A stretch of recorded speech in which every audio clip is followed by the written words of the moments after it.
يا جماعة الخير، هذا من أعظم الأجهزة اللي شفتها هنا. هذه ترى مشلولة شلل نصفي كامل. كان يوك مشت الآن، شوف عطت بس الست للساعة هنا أنها وضعية المشي. الجهاز هذا ساعدها، هذا زوجها ترى بالمناسبة، وهذا السي او للشركة. الجهاز هذا يساعدها أنها تقدر تمشي، تقدر تطلع درج، تقدر تنزل من درج. في مستشعرات كثيرة ومربوط بالساعة هذه. في الجهاز اسمه ريووك، وموجود هنا فيه سنسر، مجرد أنها بس تحرك ظهرها قدام يوزن على كان ستاند جاست فور. هنا في سنسر موجود يوزن على 4 درجات أو 20 درجة.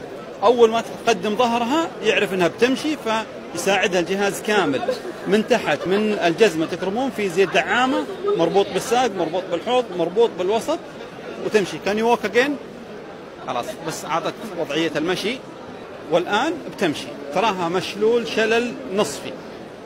يعني لو على كلام زوجها قبل شوي يقول لو تلمسها بأي طرف في ساقها في أي مكان يقول ما تحس، خلاص هي تعرضت لحادث سير، والآن هي اللي تمثل بنفسها في هذا المعرض.